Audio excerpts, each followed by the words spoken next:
Continuando a leitura aqui do livro São Justino Mártir, Primeira Apologia, Súditos do Império. Quanto a tributos e contribuições, procuramos pagá-los antes de todos aqueles que estabelecestes para isso em todos os lugares, assim como fomos ensinados por Cristo. Porque naquele tempo alguns se aproximaram dele para perguntar-lhe se deveria pagar tributo a César. Ele respondeu: Dizei-me, que imagem tem a moeda? Eles responderam: a de César. Então ele tomou a responder-lhes: Dai a César o que é de César, e a Deus o que é de Deus. Portanto, nós somente a Deus adoramos, mas em tudo o mais nós servimos a vós com gosto, confessando que sois imperadores e governantes dos homens, e rogando que junto com o poder imperial também se encontre que tenhais prudente raciocínio. Todavia, se não atendeis às nossas súplicas, nem esta exposição pública que vos fazemos de todo o nosso modo de viver, em nada ficaremos prejudicados, pois cremos, ou melhor, estamos persuadidos de que cada um pagará a pena, conforme mereçam as suas obras, pelo fogo eterno, e que terá que prestar contas a Deus, segundo as faculdades que recebeu do próprio Deus, conforme nos indicou Cristo, dizendo: a quem Deus deu mais, mais será exigido por Deus.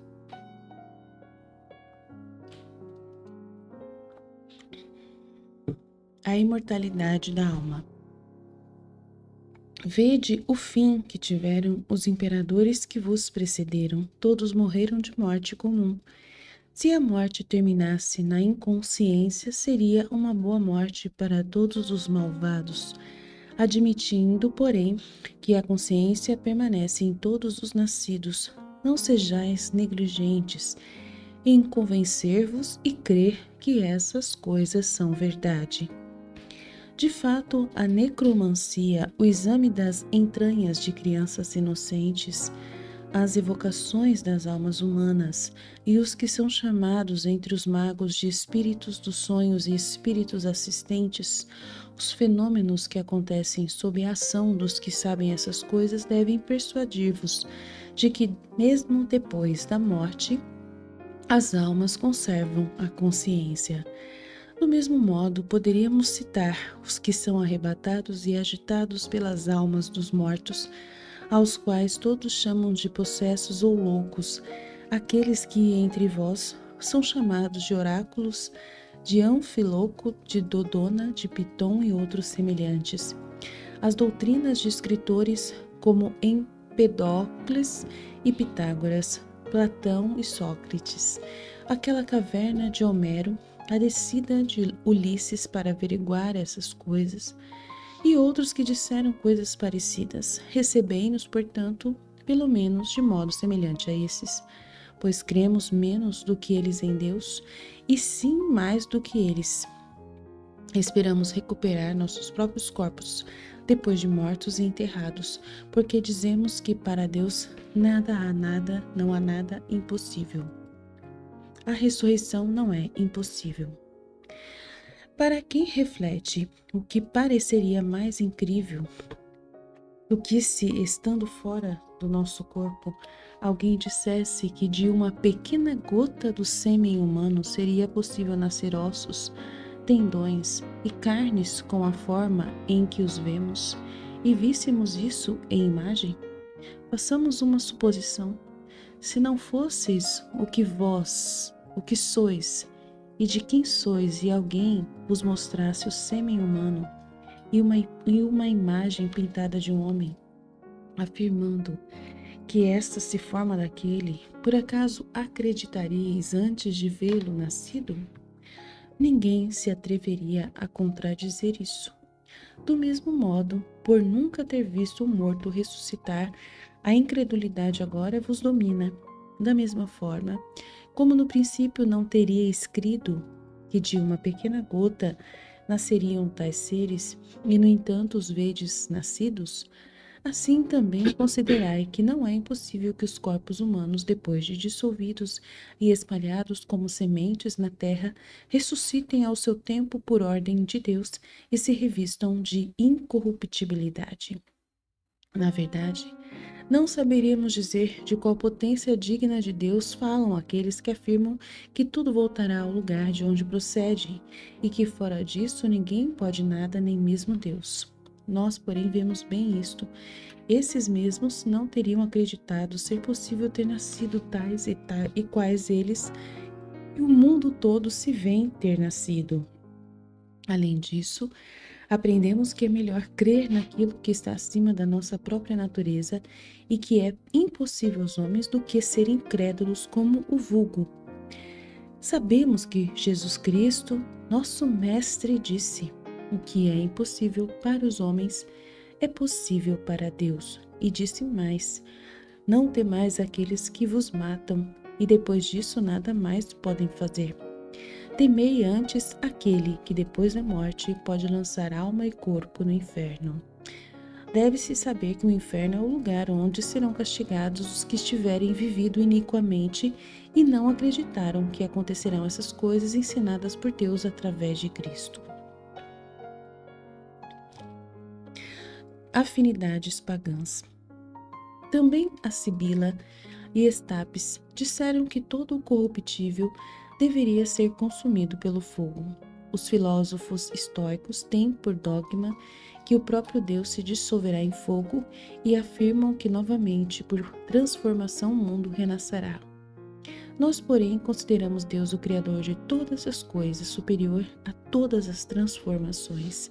Por fim, se há coisas que dizemos de maneira semelhante aos poetas e filósofos que estimais, e outras de modo superior e divinamente, e somos os únicos que apresentamos demonstração, porque se nos odeiam injustamente mais do que a todos os outros?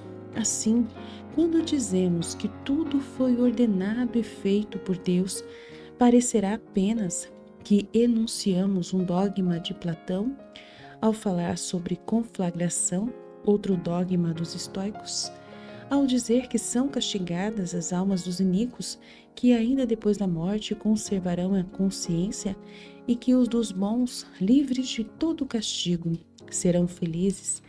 Parecerá que falamos como vossos poetas e filósofos, que não se devem adorar obras de mãos humanas.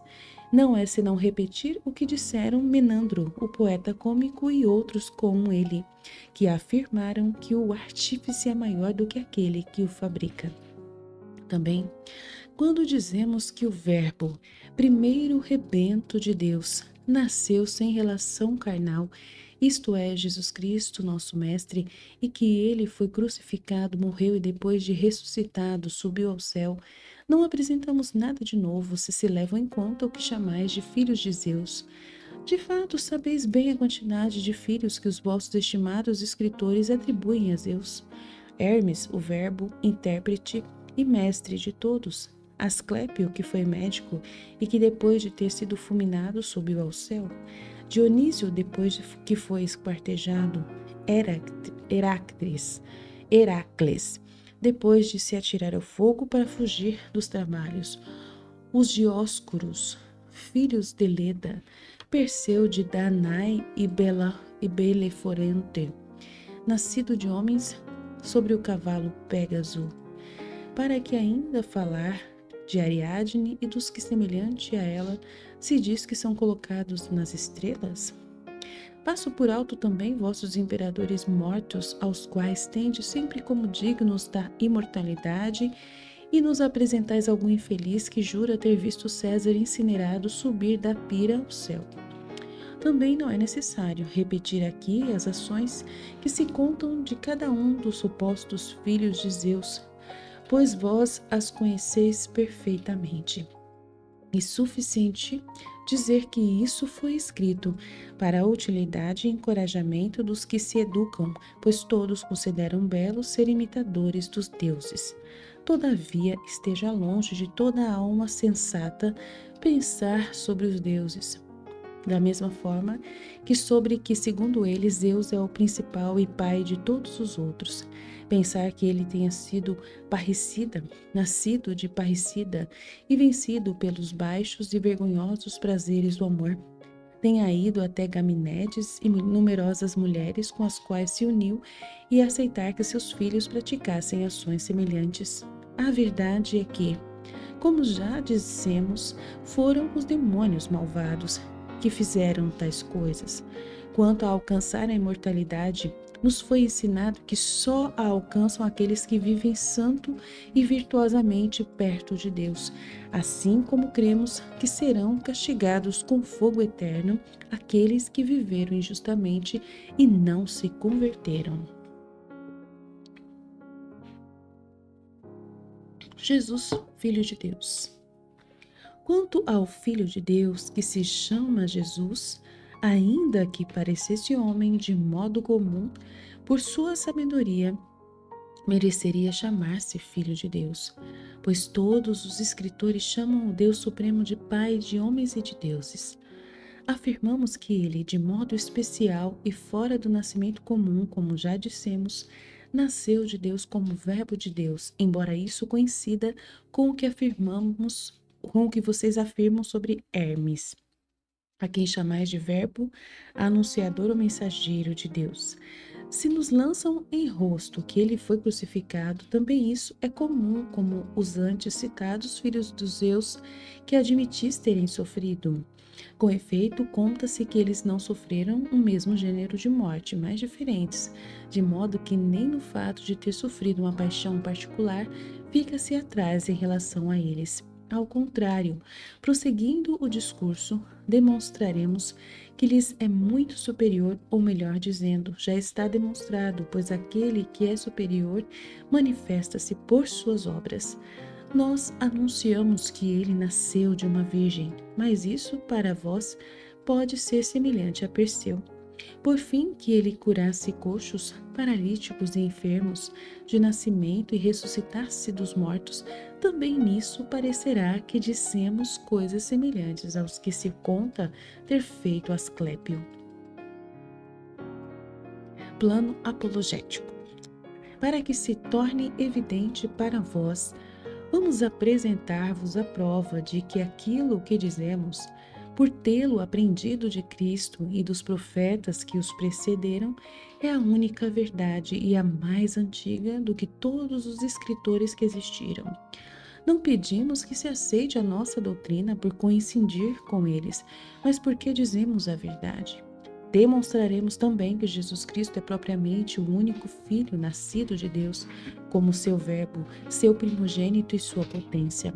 Feito homem pelo seu desígnio, ele nos ensinou essas verdades para a transformação e condução do gênero humano. Por fim, antes de tornar-se homem entre os homens, houve alguns, digo, os demônios malvados antes mencionados, que se adiantaram a dizer, por meio dos poetas, terem acontecido os mitos que inventaram, de modo que também foram eles que fizeram as obras vergonhosas e ímpias que disseram contra nós, sem que para isso haja qualquer testemunha ou demonstração.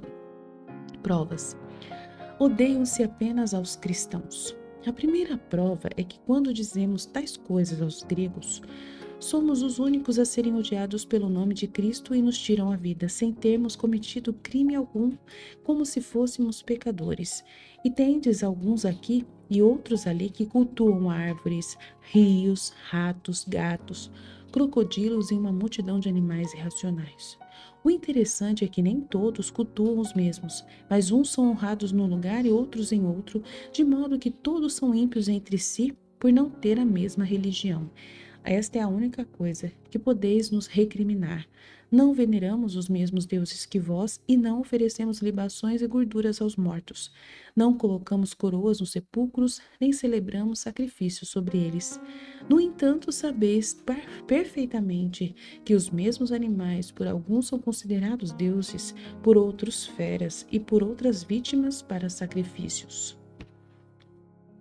A transformação por Cristo. Em segundo lugar, porque homens de toda raça que antes cultuávamos a Dionísio, filho de Semele, e Apolo, filho de Leto, deuses que por seus amores perversos fizeram coisas que por decoro nem se podem nomear. Os que dentre nós adoravam a Perséfone e Afrodite, que foram aguilhoados de amor por Adonis e cujos mistérios ainda celebrais, ou Asclépio ou algum outro dos chamados deuses, agora apesar de sermos ameaçados com a morte, desprezamos a todos eles por amor a Jesus Cristo. Consagramo-nos ao Deus unigênito e alheio a toda paixão. O Deus em quem acreditamos não se dirigirá. Está falando ingênito, mas eu não sei. Aguilhoado de amor e a uma Antíope. Então, o Deus em quem acreditamos não se dirigirá aguilhoado de amor a uma Antíope, nem a outros do mesmo estilo, nem a Ganimedes, nem terá que ser desatado com a ajuda de Tétias, por aquele famoso Centimano, nem se preocupar para pagar esse favor com Aquiles, filho de Tétis, e perder uma multidão de gregos em troca da concubina Briseida. O que fazemos é nos compadecer daqueles que praticam tais coisas e sabemos bem que os responsáveis por eles são os demônios. Tudo é o demônio, é verdade. Tudo é os demônios. Ele é, muito bom. Eu não sei por que criticaram o São Justino, porque até então eu percebi que ele está sendo super coerente, muito parecido com a forma de Jesus falar. Está sendo, parece, muito iluminado por Jesus, como se o próprio Jesus estivesse falando através dele. E assim, muito bom, muito bem feito o trabalho dele em direção a imperadores, né? Tudo a ver. Agora, eu não sei por que criticaram ele, não entendi, sinceramente. Não tem lógica terem criticado ele. Realmente, os nossos teólogos, eles são meio estranhos, né? Hoje em dia. Os hereges não são perseguidos. Em terceiro lugar, porque mesmo depois da ascensão de Cristo ao céu, os demônios levaram certos homens a dizer que eles eram deuses, e estes não só não foram perseguidos por vós, mas chegastes até a decretar-lhes honras. Dessa forma, certo Simão samaritano, originário de uma aldeia chamada Gitom, tendo feito no tempo de Cláudio César prodígios mágicos por obra dos demônios que nele agiam em vossa cidade imperial de Roma, foi considerado Deus e, como Deus, foi por vós honrado com uma estátua levantada junto ao rio Tibre, entre as duas pontes, com esta inscrição latina: A Simão Deus Santo. E quase todos os samaritanos, embora pouco numerosos nas outras nações, o adoram, considerando-o como Deus primordial. Também uma certa Helena, que naquele tempo o acompanhou em suas peregrinações e que antes estivera no prostíbulo, é chamada de primeiro pensamento nascido dele. Sabemos também que certo Menandro, igualmente samaritano, natural da aldeia de Carapateia, discípulo de Simão, possuído também pelos demônios, apareceu em Antioquia e enganou muitos com suas artes mágicas, chegando a persuadir seus seguidores de que jamais iriam morrer. E existem ainda alguns de sua escola que continuam crendo nele. Por fim, um tal Marcião, natural do Ponto, está agora mesmo ensinando seus seguidores a crer num Deus superior ao Criador e, com a ajuda dos demônios, fez com que muitos, pertencentes a todo tipo de homens, proferissem blasfêmias e negassem o Deus Criador do Universo, admitindo em troca não sabemos que outro Deus, ao qual, supondo maior, se atribuem obras maiores do que aquele. Todos os que procedem destes, como dissemos, são chamados cristãos da mesma forma que aqueles que não participam das mesmas doutrinas entre os filósofos recebem da filosofia o nome comum com que são conhecidos. Ora, se também eles praticam todas essas vergonhosas obras que se propalam contra nós, isto é, jogar por terra o castiçal, unirmos-nos promiscuamente e alimentar-nos de carnes humanas, não o sabemos. Todavia, estamos certos de que não são perseguidos nem condenados por vós, ao menos por causa de suas doutrinas. Além disso, nós mesmos compusemos uma obra contra todas as heresias que existiram até o presente. Se quiserdes lê-la, nós a colocaremos em vossas mãos. A pureza da vida cristã. Nós, por outro lado, a fim de não cometer pecado ou impiedade, professamos a doutrina de que expor os recém-nascidos é obra de perversos. Primeiro, porque vemos que quase todos vão acabar na dissolução. Não só as meninas, mas também os meninos.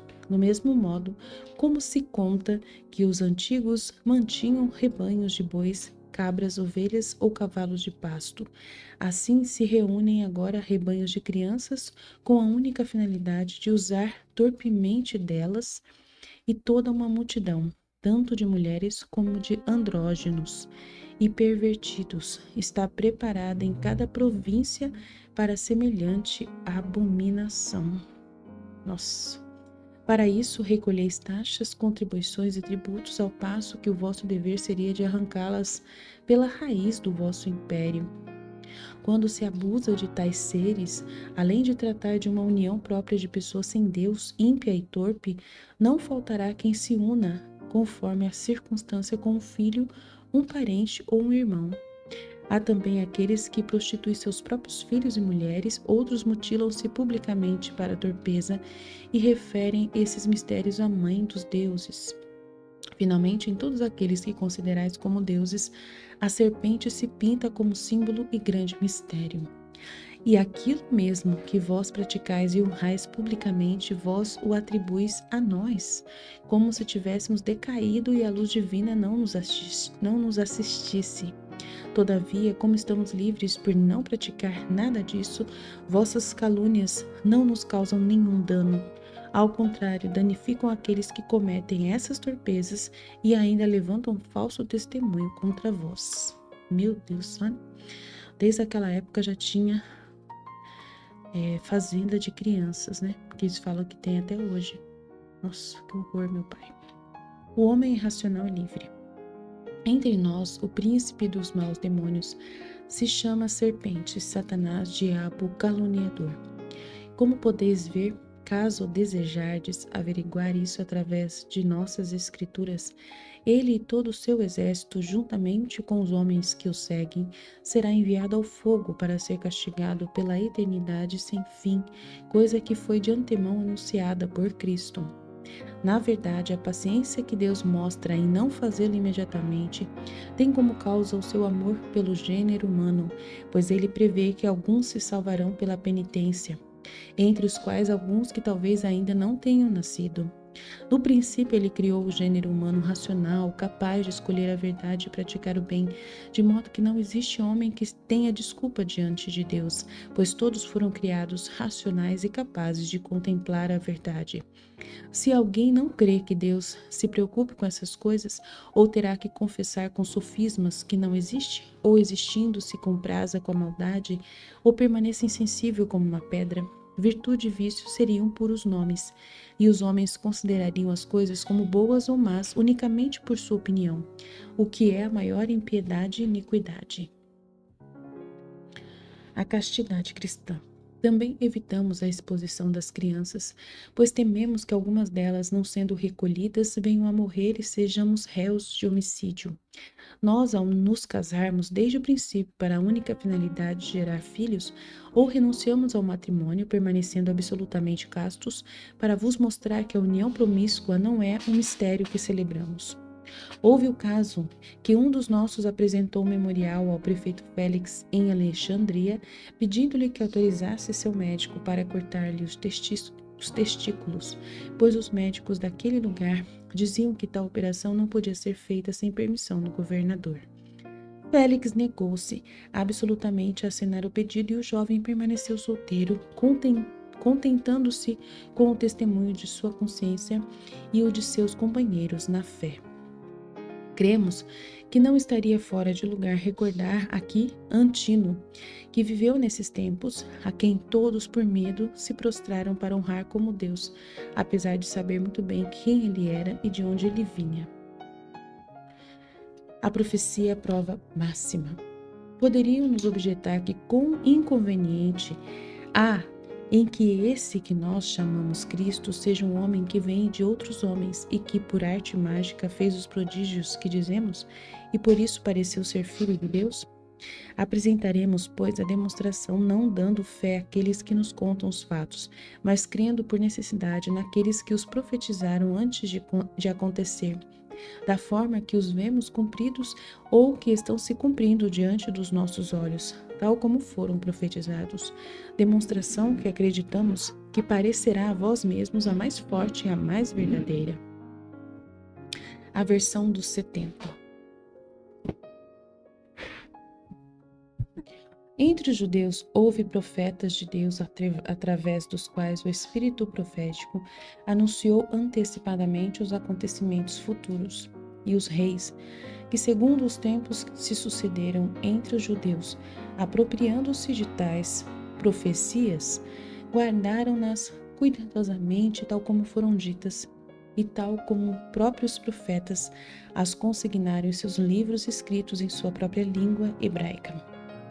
Quando Ptolomeu, rei do Egito, se preocupou em formar uma biblioteca e nela reunir os escritos de todo o mundo, tendo tido notícia dessas profecias, mandou uma embaixada a Herodes, que então era rei dos judeus, pedindo-lhe que mandasse os livros deles. O rei Herodes mandou os livros, como dissemos, em sua língua hebraica. Todavia, como seu conteúdo não podia ser entendido pelos egípcios, Ptolomeu pediu, por meio de uma nova embaixada, que Herodes enviasse homens para os verter para a língua grega. Depois disso, os livros permaneceram entre os egípcios até o presente, e os judeus os usam no mundo inteiro. Estes, porém, ao lê-los, não entendem o que está escrito, mas, considerando-nos inimigos e adversários, matam-nos como vós o fazeis e atormentam-nos sempre que podem fazê-lo, como podeis facilmente verificar. Com efeito, na guerra dos judeus agora terminada, Bar Coqueba, o cabeça da rebelião, mandava submeter a terríveis torturas somente os cristãos, caso estes não negassem e blasfemassem Jesus Cristo. Profecia sobre Jesus. Nos livros dos profetas já encontramos enunciado que Jesus, nosso Cristo, deveria vir nascido de uma virgem, que ele chegaria à idade adulta, curaria toda doença, toda fraqueza e ressuscitaria dos mortos, que seria invejado, desconhecido e crucificado, que morreria, ressuscitaria e subiria ao céu, que ele é e se chama Filho de Deus, que ele enviaria alguns para proclamar essas coisas a todo o gênero humano, e seriam os homens das nações aqueles que mais creriam nele. E essas profecias foram feitas umas 5, outras 3, outras 2.000 e outras 1.800 anos antes que ele aparecesse no mundo. Com efeito, é sabido que os profetas se sucederam uns aos outros de geração em geração. Moisés, que foi o primeiro dos profetas, disse literalmente: não faltará príncipe de Judá, nem chefe saído de seus músculos até que venha aquele a quem está reservado. Ele será a esperança das nações, amarrando seu jumentinho à vinha e lavando sua roupa no sangue da uva. Portanto, é vosso dever averiguar com todo rigor e inteirar-vos até quando os judeus tiveram príncipe e rei saído deles, até a aparição de Jesus Cristo, nosso mestre e intérprete das profecias desconhecidas, tal como foi de antemão dito pelo Espírito Santo profético, por meio de Moisés, que não faltaria príncipe dos judeus até aquele para o qual está reservada a realeza. Judá foi o antepassado dos judeus, e dele os judeus receberam esse nome. E vós, depois da aparição de Cristo, imperastes sobre os judeus e vos apoderastes de toda a sua terra. As palavras "Ele será a esperança das nações" queria dizer que gente de todas as nações esperará novamente sua vinda, coisa que podeis ver com os vossos próprios olhos e comprovar na realidade, pois gente de todas as raças de homem espera aquele que foi crucificado na Judéia, depois de cuja morte imediatamente a terra dos judeus foi tomada ao poder de lanças e entregue a vós. A expressão amarrando seu jumentinho à vinha e lavando sua roupa no sangue de uva era símbolo do que havia de acontecer a Cristo e do que seria feito por ele. Com efeito, foi assim que na entrada de certa aldeia estava um jumentinho amarrado a uma parreira, e ele mandou que seus discípulos lhe o levassem, e depois que o jumentinho foi levado, ele montou sobre ele e assim entrou em Jerusalém, onde estava o maior templo dos judeus, o mesmo que mais tarde foi destruído por vós. Depois da entrada em Jerusalém, ele foi crucificado, a fim de que se cumprisse o resto da profecia. De fato, a passagem de que lavaria sua roupa no sangue da uva era anúncio antecipado de sua paixão, significando que sofreria para lavar com seu sangue aqueles que acreditariam nele. Com efeito, o que o Espírito Divino chama pelo profeta sua roupa são os homens que creem nele, nos quais habita a semente que procede de Deus, que é o Verbo. E fala-se também do sangue de uva, para dar a entender que aquele que havia de aparecer teria certamente sangue, mas não de sêmen humano, e sim de virtude divina. O Verbo é a primeira virtude ou potência depois de Deus, Pai e soberano de todas as coisas, e Filho seu. Como esse se tornou carne e nasceu homem, nós o diremos mais adiante. De fato, do mesmo modo que o sangue da uva não é feito pelo homem, mas por Deus, da mesma forma dava-se a entender nessas palavras que o sangue de Cristo não procederia de sêmen humano, mas de virtude de Deus, como já dissemos. E Isaías, outro profeta, diz a mesma coisa com outras palavras. Levantar-se-á uma estrela de Jacó, e uma flor subirá da raiz de Isaí, e as nações esperaram sobre o seu braço. Com efeito, uma estrela brilhante se levantou e uma flor subiu da raiz de Isaí, que é Cristo. De fato, ele foi concebido com a força de Deus por uma virgem descendente de Jacó, que foi pai de Judá, antepassado dos judeus, de quem eu já falei, segundo o oráculo. Isaí, acho que é Jessé, não é? Foi o seu avô. E Cristo, segundo a sucessão das gerações, é filho de Jacó e de Judá. Concepção virginal. Escutai agora como foi literalmente profetizado por Isaías que Cristo seria concebido por uma virgem. Ele diz o seguinte: eis que uma virgem conceberá e dará à luz um filho, e lhe porão o nome de Deus conosco. O que os homens poderiam considerar incrível e impossível de acontecer, Deus o indicou antecipadamente por meio do Espírito profético, para que, quando acontecesse, não lhe fosse negada a fé, e sim, justamente por ter sido predito, fosse acreditado. Esclareçamos agora as palavras da profecia, para que, por não entendê-la, objetem o mesmo que nós dizemos contra os poetas, quando nos falam de Zeus, que para satisfazer sua paixão libidinosa, uniu-se com diversas mulheres. Portanto, eis que uma virgem conceberá significa que a concepção seria sem relação carnal, pois se esta houvesse, ela não mais seria virgem, mas a força de Deus, que veio sobre a virgem e a cobriu com sua sombra e fez com que ela concebesse permanecendo virgem. Foi assim que naquele tempo, o mensageiro enviado da parte de Deus à mesma virgem, deu-lhe a boa notícia dizendo: eis que conceberás do Espírito Santo em teu ventre e darás à luz um filho que se chamará Filho do Altíssimo, e lhe porás o nome de Jesus, pois ele salvará o seu povo de seus pecados. Assim nos ensinaram os que consignaram todas as lembranças referentes ao nosso Salvador Jesus Cristo. E nós lhes demos fé, pois o Espírito Santo profético, como já indicamos, disse pelo citado Isaías que o geraria. Portanto, por espírito e força que procede de Deus, não é lícito entender a não ser o Verbo, que é o primogênito de Deus, como Moisés, profeta antes mencionado, deu a entender. Vindo ele sobre a virgem e cobrindo-a com sua sombra, não por meio de relação carnal, mas por sua força, fez com que ela concebesse. Quanto a Jesus, é nome da língua hebraica que significa em grego soter, isso é Salvador. Daí que o mensageiro disse à virgem: tu lhe porás o nome de Jesus, pois ele salvará o seu povo de seus pecados. Que aqueles que profetizam não são inspirados por nenhum outro, mas pelo Verbo divino, suponho que mesmo vós o admitis.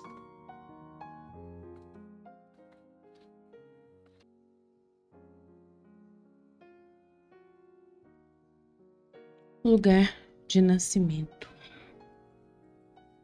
Escutai agora, como Miqueias, outro profeta, predisse o lugar da terra em que Jesus nasceria. Assim diz: E tu, Belém, terra de Judá, de modo algum és a menor entre os príncipes de Judá, pois de ti sairá o chefe que apacentará o meu povo.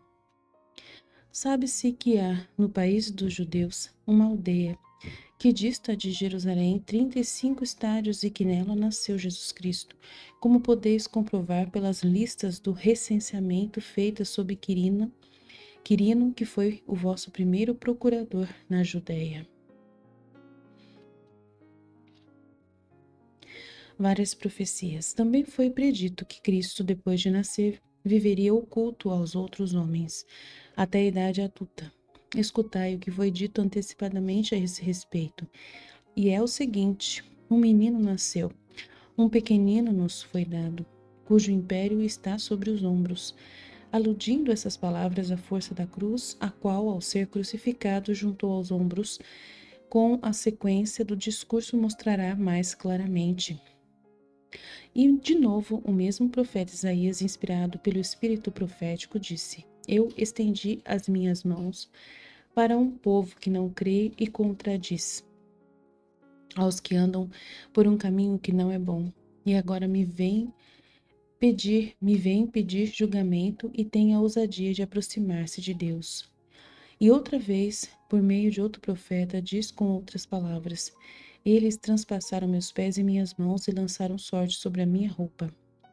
Na verdade, Davi, rei profeta, que disse isso, não sofreu nada disso.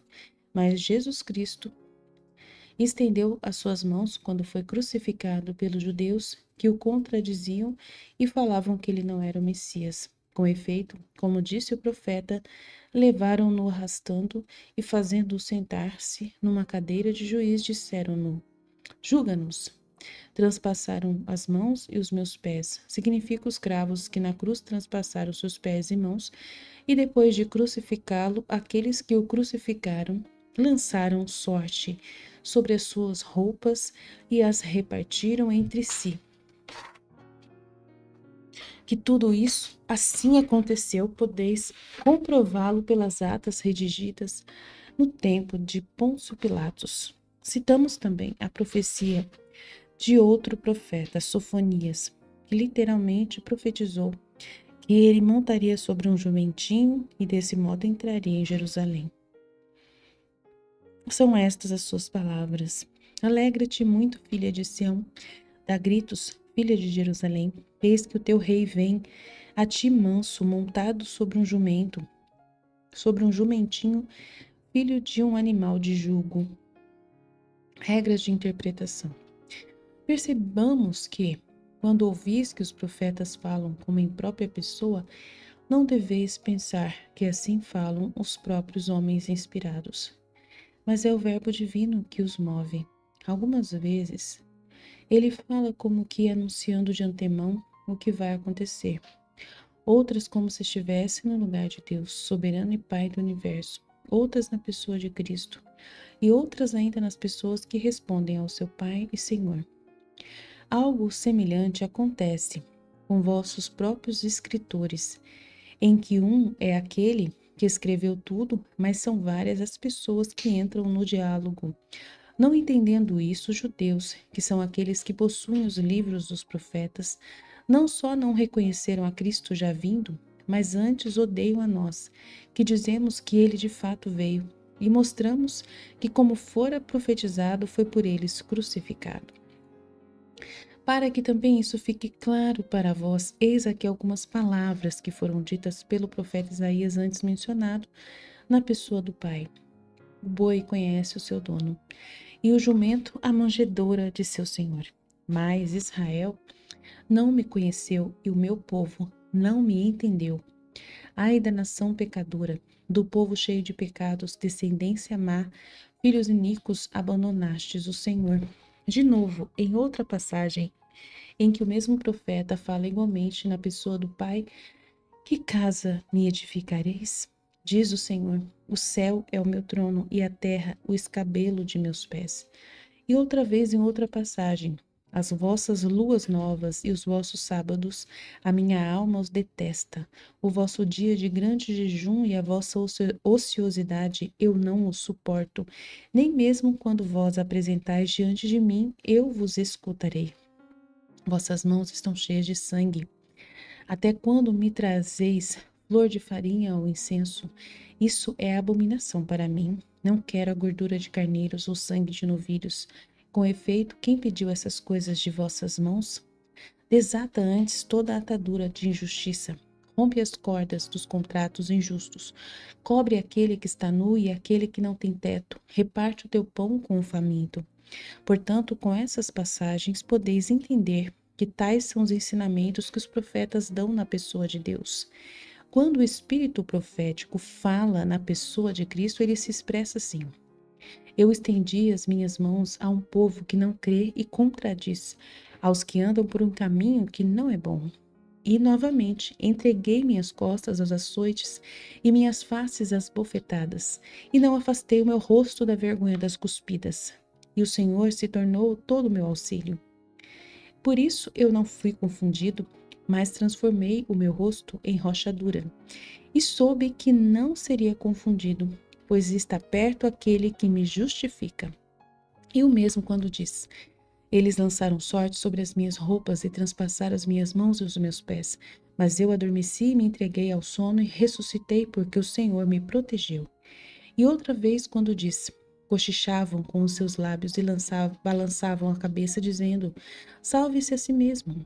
Podeis comprovar que tudo isso cumpriu-se através dos judeus em Cristo.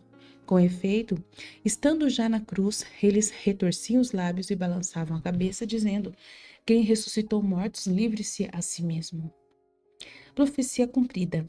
Quando o espírito profético fala, profetizando sobre o futuro, ele diz assim: Porque de Sião sairá a lei, e de Jerusalém a palavra do Senhor de Jerusalém. Ele julgará no meio das nações e erguerá um povo numeroso. Quebrarão suas espadas e farão arados, transformando suas lanças em foices. Uma nação não pegará a espada contra outra nação, nem saberão mais o que é guerra. Que assim tenha acontecido, podeis comprová-lo. Com efeito, de Jerusalém saíram 12 homens pelo mundo, e estes ignorantes e incapazes de eloquência, todavia, pela força de Deus, persuadiram todo o gênero humano de que haviam sido enviados por Cristo para ensinar a todos a palavra de Deus. Nós que antes nos matávamos mutuamente, agora não só não fazemos guerra contra nossos inimigos, mas também, por não mentir, nem enganar os juízes que nos interrogam, morremos felizes de confessar a Cristo. Pudéssemos nós aplicar ao nosso caso o dito: a língua jurou, mas a alma não jurou. Seria ridículo que os soldados que se contratam convosco e se alistam em vossas bandeiras pusessem a lealdade para convosco acima de sua própria vida, acima dos pais, pátria e tudo o que lhes pertence. Embora nada de imperecível lhes pudesseis oferecer, e nós que amamos a incorrupção, não suportemos tudo a troco de receber o que esperamos daquele que tem poder para nos dar, para nolo dar. Profecia sobre os apóstolos. Escutai agora o que foi predito sobre os que pregaram a sua doutrina e anunciaram sua vinda. O já mencionado profeta e rei diz assim por obra do Espírito profético: O dia transmite a palavra a outro dia, e a noite anuncia o conhecimento a outra noite. Não há discursos nem palavras cuja voz não se ouça. Sobre toda a terra se espalhou o som deles, e até os confins do orbe da terra chegaram suas palavras.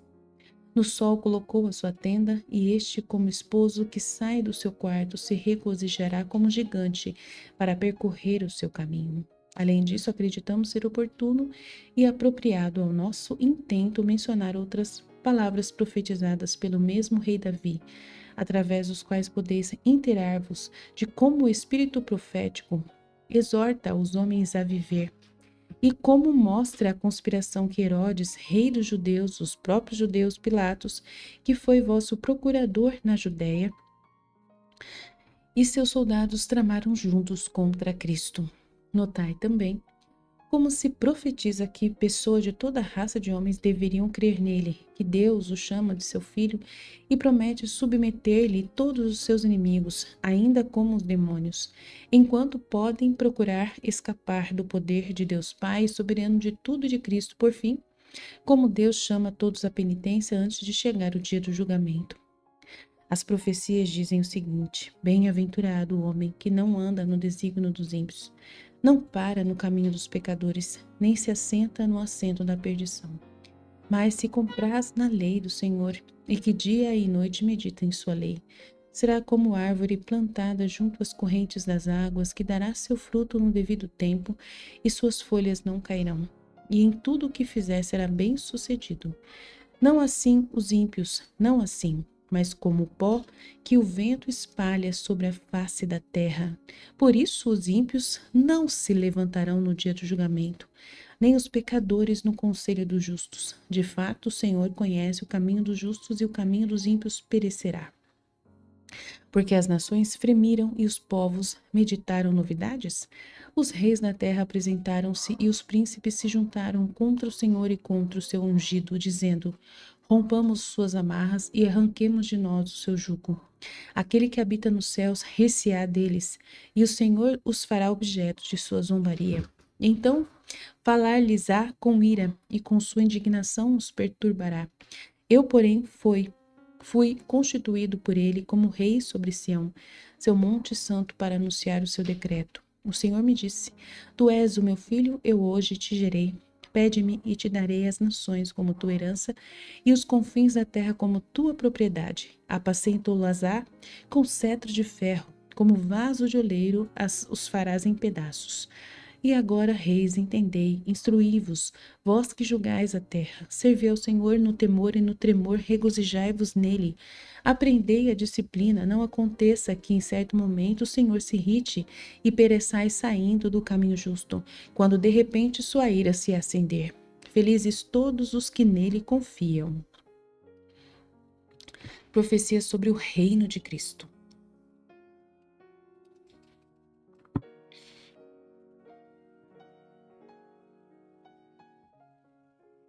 Em outra profecia, o espírito profético, dando a entender através de Davi que Cristo haveria de reinar depois de crucificado, diz assim: louvai o Senhor, terra inteira, e anunciai dia a dia a sua salvação.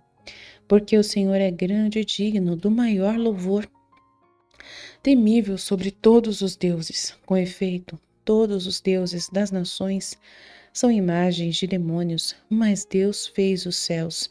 Glória e louvor em sua presença, força e orgulho no lugar de sua santificação.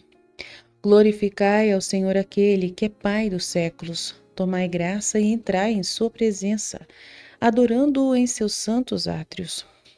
Toda a terra terna diante de sua face, tema diante de sua face. Endireite seu caminho, não se perturbe, que as nações se alegrem, o Senhor reinou pelo madeiro. Cristo, nossa alegria. Esclarecemos também o caso no qual o espírito profético fala do futuro como já realizado, como já se pode conjecturar na passagem antes mencionada, a fim de que também nisso os que leem não tenham desculpa. O que é absolutamente conhecido como algo que acontecerá é predito pelo espírito profético como já conhecido. Que as coisas devam ser assim, ponde toda a atenção de vossa mente ao que vamos dizer. Davi fez a profecia citada 1500 anos antes que Cristo feito homem fosse crucificado, e nenhum dos antes nascidos ofereceu ao ser crucificado alegria para as nações, e ninguém também depois dele. Em troca, Cristo, que foi crucificado, morreu e ressuscitou em nosso tempo.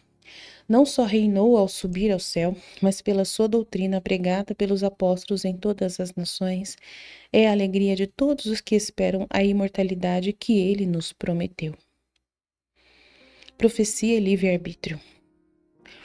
Do que dissemos anteriormente, ninguém deve tirar a conclusão de que afirmamos que tudo o que acontece por necessidade do destino, pelo fato de que dizemos que os acontecimentos foram conhecidos de antemão.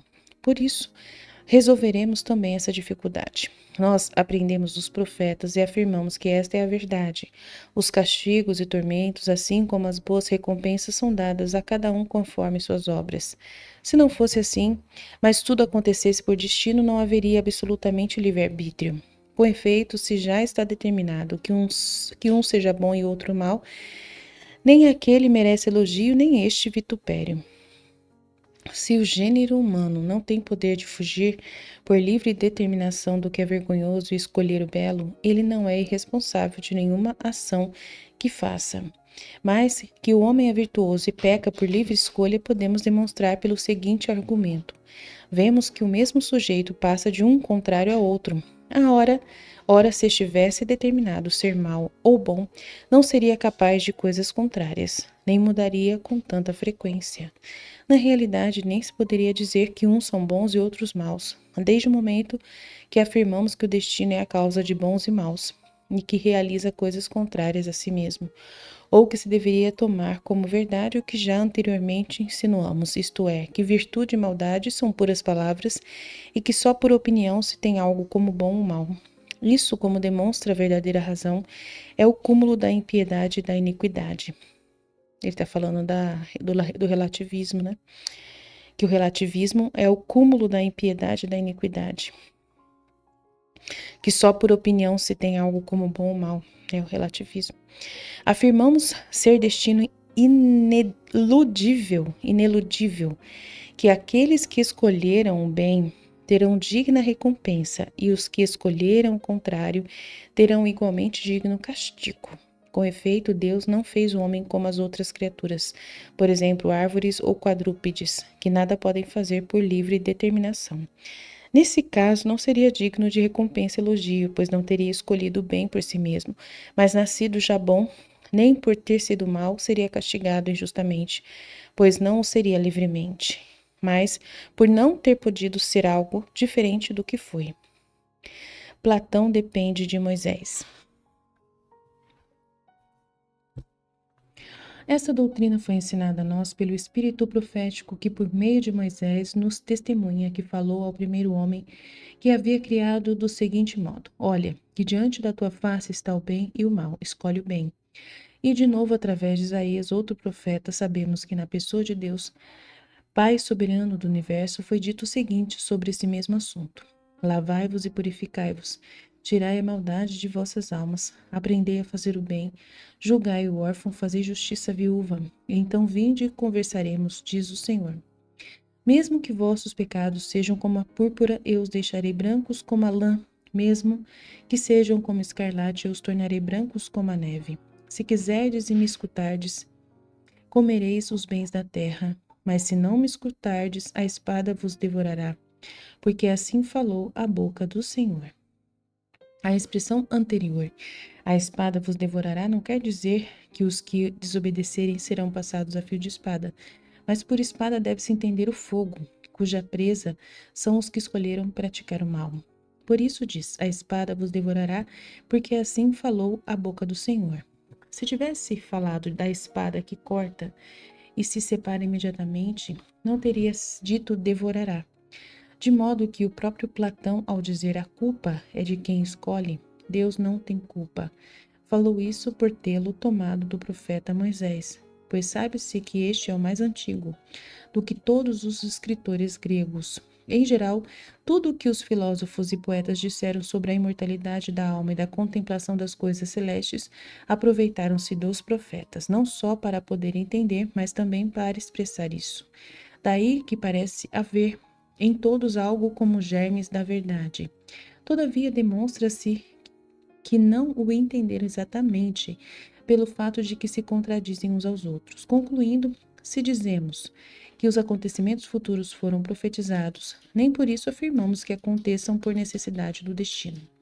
Afirmamos sim que Deus conhece de antemão tudo o que será feito por todos os homens, e é decreto seu recompensar cada um segundo o mérito de suas obras, e por isso justamente prediz, por meio do Espírito profético, que cada um virá da parte dele, conforme o que suas obras mereçam.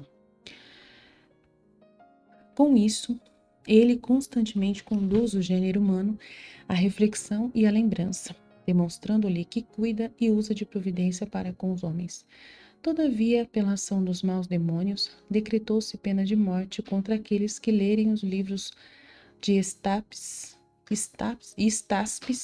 Sibila e dos profetas, a fim de impedir, por meio do terror, que os homens consigam, lendo-os, o conhecimento do bem e retê-los como seus escravos, coisa que definitivamente os demônios não puderam conseguir. Com efeito, não só os lemos intrepidamente, mas também, como vedes, nós vô-los oferecemos, para que os examineis, pois estamos seguros de que agradarão a todos. Mesmo que consigamos persuadir algumas poucas pessoas, nosso ganho será muito grande, pois como bons agricultores receberemos do amo a nossa recompensa. Ascensão e glória de Jesus. Agora escutai o que disse o profeta Davi sobre o fato de que Deus, Pai do Universo, levaria Cristo ao céu, depois de sua ressurreição dos mortos, e retê-lo-ia consigo até ferir os demônios, seus inimigos, e até se completar o número dos que por ele, de antemão conhecidos como bons e virtuosos, em respeito dos quais justamente ainda não foi levado a cabo a conflagração universal. As palavras do profeta são estas: Disse o Senhor ao meu Senhor: Senta-te à minha direita, até que eu ponha os teus inimigos como o escabelo de teus pés. O Senhor te enviará o cetro de poder de Jerusalém, e tu dominarás em meio aos esplendores de teus inimigos. Contigo o império no dia de tua potência, em meio aos esplendores de teus santos. Do meu seio, antes do astro da manhã, eu te gerei.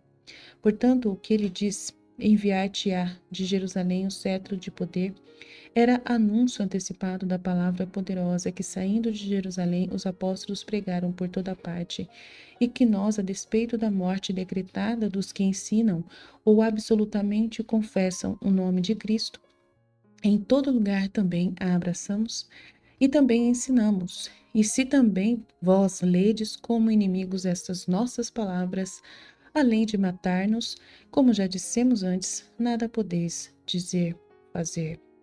A nós isso nenhum dano causará. A vós, porém, e a todos os que injustamente nos odeiam e não se convertem, trazer-vos-á castigo de fogo eterno.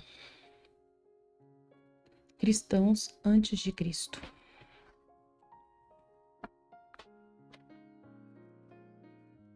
Alguns, sem motivo para rejeitar nosso ensinamento, poderiam nos objetar que, ao dissermos que Cristo nasceu somente há 150 anos sob Quirino e ensinou sua doutrina mais tarde, no tempo de Pôncio Pilatos, os homens que o precederam não têm nenhuma responsabilidade.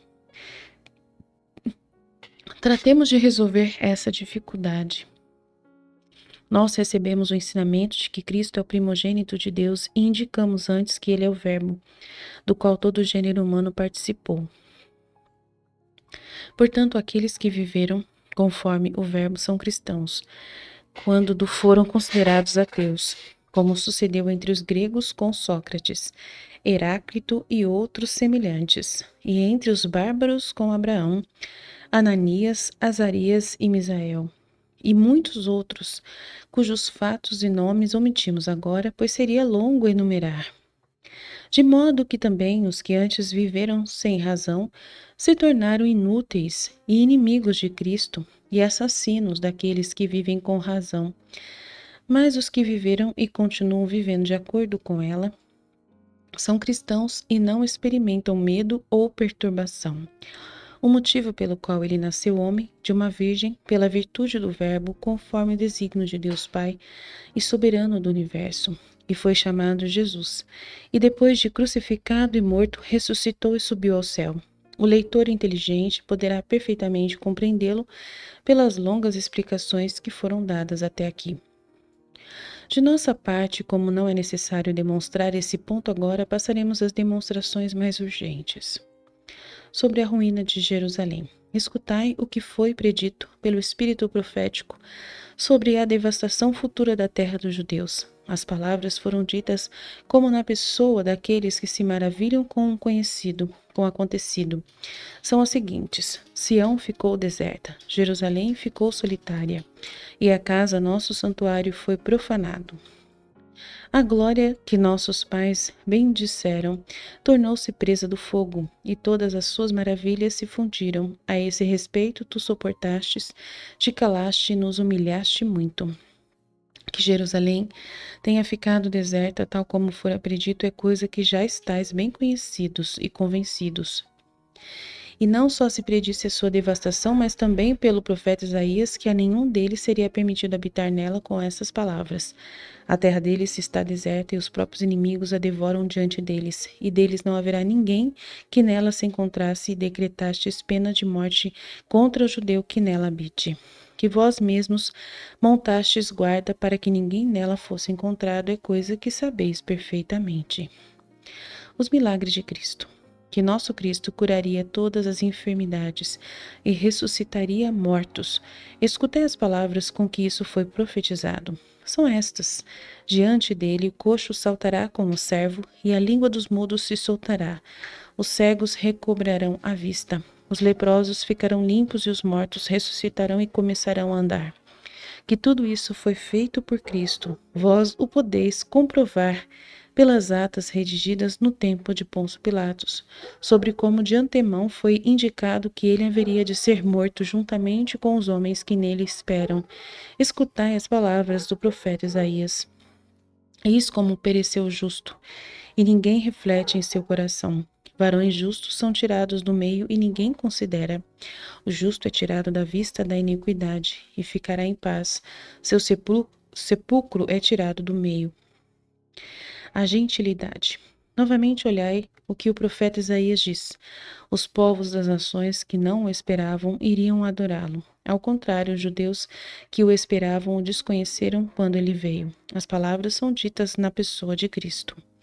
Ei-las, manifestei-me aos que não perguntavam por mim. Fui encontrado por aqueles que não me buscavam. Eu disse: eis-me aqui, a uma nação que não invocava o meu nome. Estendi minhas mãos a um povo que não crê e contradiz. Aos que andam por caminho não bom, mas atrás de seus pecados. O povo que me exasperava está diante de mim. Foi assim que os judeus que possuíam as profecias e esperavam continuamente Cristo, quando este veio, não o reconheceram. E não apenas isso, pois inclusive o maltrataram.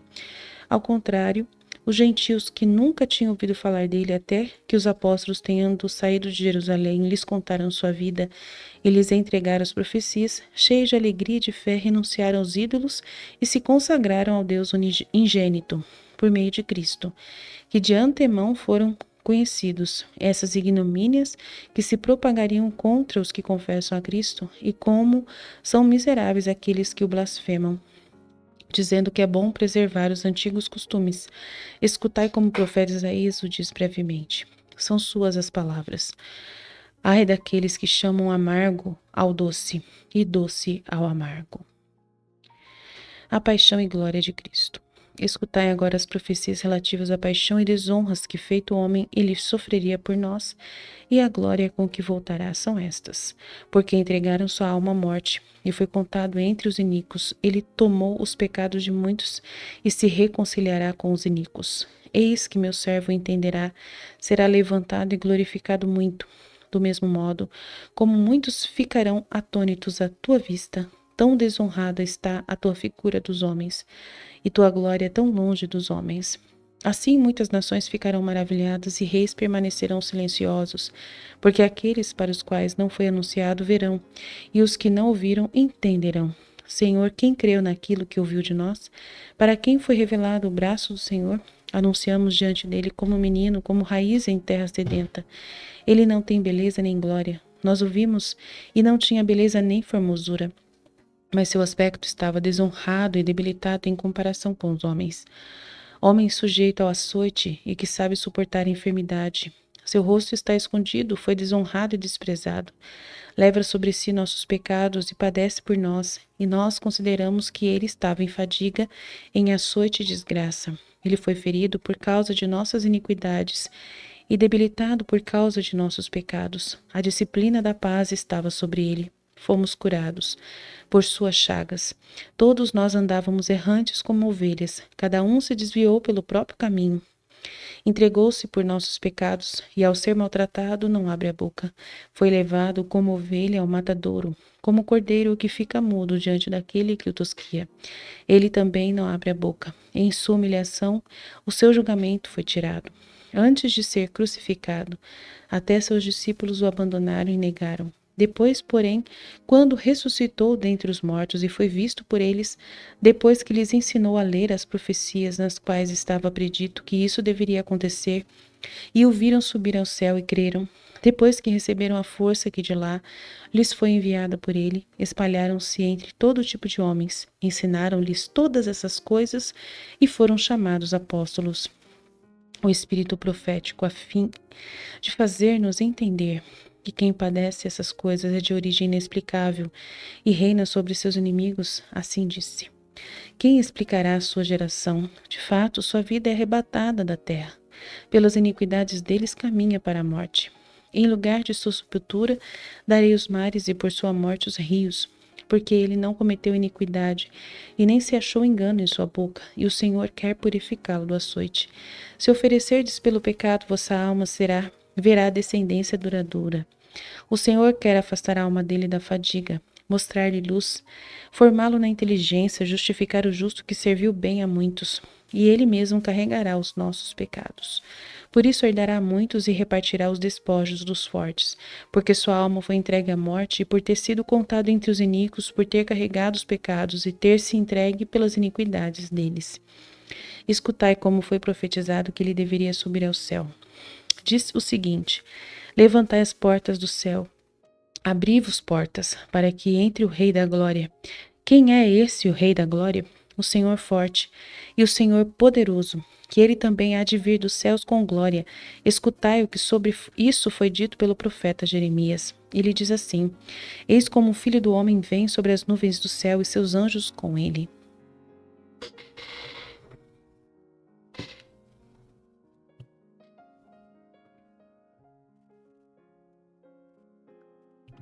A dupla vinda de Cristo.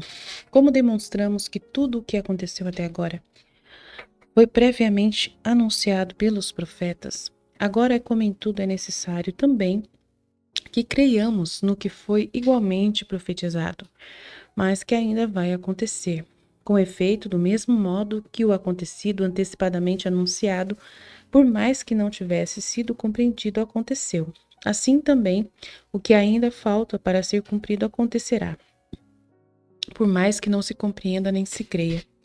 Assim é que os profetas anunciaram duas vindas de Cristo, uma já cumprida como um homem desonrado e passível.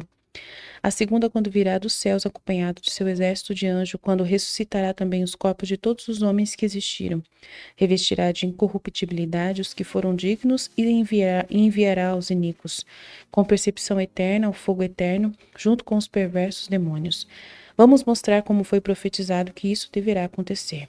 Foi o profeta Ezequiel quem disse assim: unir-se-á juntura com juntura, osso com osso, e as carnes voltarão a brotar. E todo joelho se dobrará diante do Senhor, e toda língua o confessará. Escutai o que foi dito sobre a percepção e o tormento em que se encontrarão os injustos. É o seguinte: seu verme não descansará e seu fogo não se extinguirá. Então eles se arrependerão quando de nada mais lhes valerá. Sobre o que dirão e farão os povos dos judeus quando virem glória, o profeta Zacarias disse esta profecia: mandarei que os quatro ventos reúnam meus filhos dispersos, ordenarei ao vento norte que os traga e ao vento sul que não se oponha.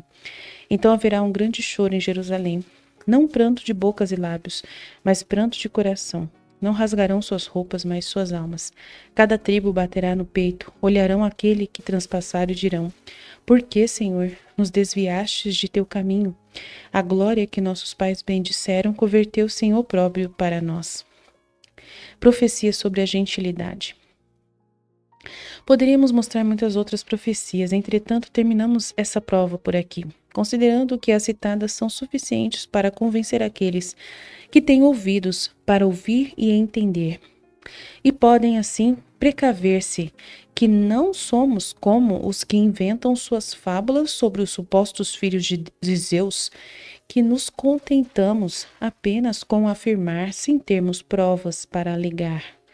De fato, por que motivo haveríamos de crer que um homem crucificado é o primogênito do Deus ingênito e que julgará todo o gênero humano, se não encontrássemos testemunhos sobre ele, publicados antes de ele ter nascido como homem, e não os víssemos literalmente cumpridos? A devastação da terra dos judeus, homens de todas as raças que creem através do ensinamento dos apóstolos e recusam os seus antigos costumes, em cujos erros se criaram, e ainda ao vermos que nós mesmos, procedentes das nações, somos mais numerosos e mais sinceros cristãos do que os judeus e os samaritanos? Deve-se saber que o restante de todas as raças humanas são chamadas de nações pelo espírito profético.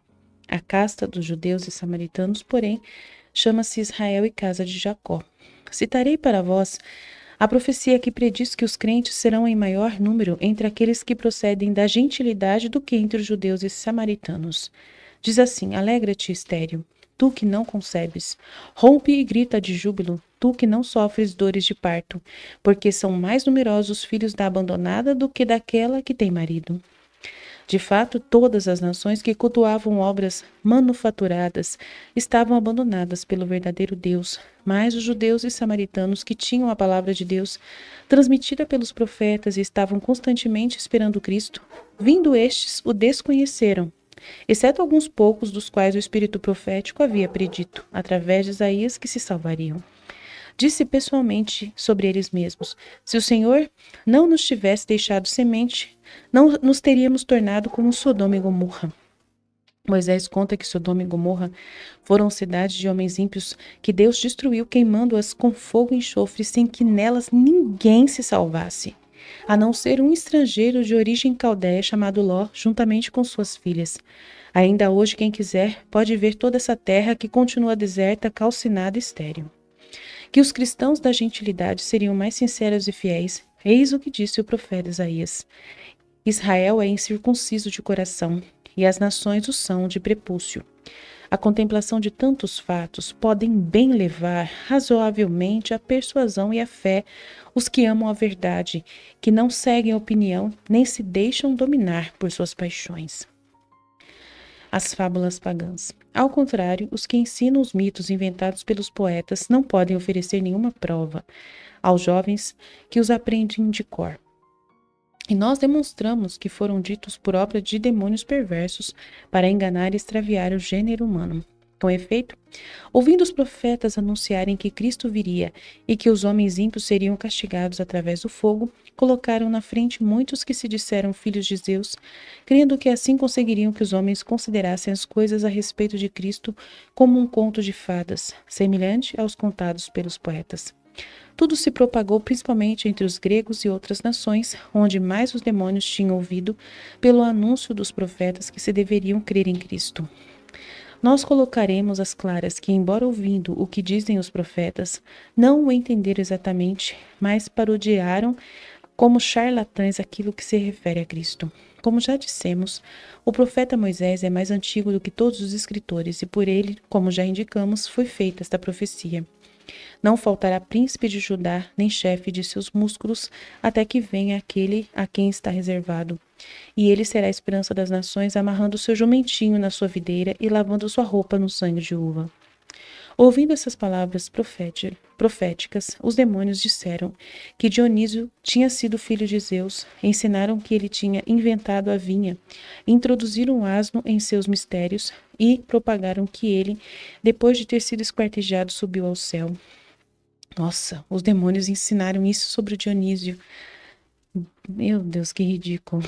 Acontece, porém, que na profecia de Moisés não aparecia com clareza se aquele que devia nascer seria filho de Deus, nem se aquele que deveria montar o jumentinho permaneceria na terra ou subiria ao céu. Por outro lado, o nome de jumentinho originariamente pode tanto significar a cria do asno como do cavalo. Assim, não sabendo se a profecia deveria ser tomada como símbolo de sua vinda montado no jumentinho de asno ou num potro de cavalo, nem se seria filho de Deus, como dissemos, ou de homem. Os demônios então inventaram que Beleforonte, homem nascido de homem, subiu ao céu montado no cavalo Pégaso. Os demônios tiveram que inventar um monte de maluquice para poder, né, fazer com que Jesus não fosse considerado de verdade. Meu Deus, esses demônios são terríveis, né? Como também ouviram por outro profeta Isaías, que haveria de nascer de uma virgem e que por sua própria virtude subiria ao céu. Adiantaram-se os demônios com a lenda de Perseu. Nossa Senhora! Pela mesma razão, conhecendo o que fora dito de Perseu nas profecias anteriormente citadas, forte como um gigante para percorrer seu caminho, inventaram um Hércules forte que andava peregrinando por toda a terra. Por fim, ao inteirarem-se que estavam profetizando que ele curaria todas as enfermidades e ressuscitaria mortos, nos trouxeram a fábula de Asclépio. Meu Deus, os demônios inventaram as histórias dos caras todos no grego, só para poder dizer que eles eram os cristos. Eles eram os cristos diversos, né? Jesus, eu nunca imaginei um negócio desse. Esse Justino é impressionante, estou chocada com ele. Incrível, Justino. O São Justino maravilhoso. A cruz desconhecida pelos demônios. Legal.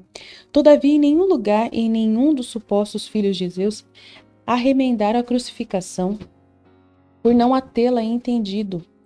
Olha, os demônios não entenderam o que era a cruz. Pois, conforme dissemos antes, tudo que se refere à cruz foi dito de forma simbólica. Olha que legal, Jesus. Olha como Deus é inteligente, ele enganou os demônios. Ela é justamente como predisse o profeta, o maior símbolo de sua força e de seu império, como se manifesta ainda pelas mesmas coisas que caem sob os nossos olhos. Com efeito, considerai se tudo que existe no mundo pode ser administrado ou ter comunicação entre si com essa figura.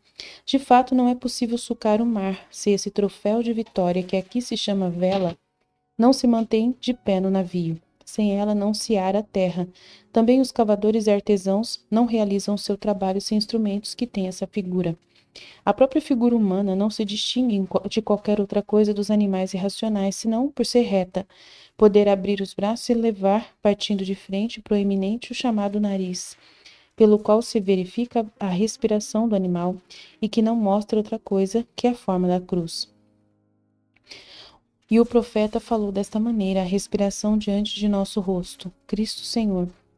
E ainda as vossas próprias insígnias deixam manifesta a força dessa figura, isto é, vossos estandardes e troféus de vitória, com os quais em todo lugar realizais as vossas marchas, mostrando os sinais do império e do poder, até quando o fazeis sem vos dar conta deles. As próprias imagens de vossos imperadores, quando morrem, são consagradas por vós com essa figura, que é um X, né? E vós os chamais deuses em vossas inscrições.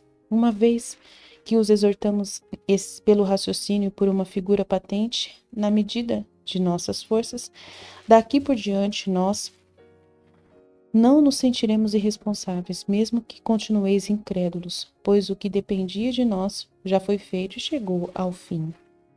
Outra vez Simão Mago. Os maus demônios, porém, não se contentaram em inventar antes da aparição de Cristo as fábulas dos supostos filhos de Zeus. Pelo contrário, tendo aparecido e conversado com os homens, ficaram sabendo que fora predito pelos profetas que todos nele creriam e que seria esperado em todas as nações. E por isso, como dissemos, lançaram outros como Simão e Menandro, ambos de Samaria, os quais, realizando prodígios mágicos, enganaram a muitos e ainda os mantêm enganados. E com efeito, como já dissemos, estando Simão em Roma, a vossa cidade imperial, no tempo de Cláudio César, de tal modo ele impressionou o Sacro Senado e o povo romano, que foi tido como Deus e honrado com uma estátua como o dos outros que vós considerais como deuses. Por isso, nós vos suplicamos que o Sacro Senado e o povo romano conheçam este nosso escrito, a fim de que, se houver alguém que ainda esteja enganado pelos ensinamentos dele, conheça a verdade e fuja do erro. Quanto à estátua, se quiserdes, derrubai-a. Não tememos a morte. Os demônios não conseguem convencer que não haverá a conflagração para castigar os ímpios, do mesmo modo que não conseguiram esconder a Cristo depois que ele nasceu. A única coisa que conseguem é fazer que aqueles que vivem racionalmente se desenvolvam em meio aos maus costumes, entregues às suas paixões e seguindo a opinião vã, nos tirem a vida e nos odeiem. Nós, porém, não só não os odiamos, mas, como é evidente, queremos, por pura compaixão que temos por eles, persuadi-los e que se convertam. Com efeito, não tememos a morte quando reconhecemos que se deve absolutamente morrer e nada de novo acontece nessa ordem de coisas, mas o mesmo de sempre. Se estas produzem fartura aos que delas usufruem, ainda que só por um ano, que prestem atenção ao nosso ensinamento, para que estejam isentos de dor e de necessidades.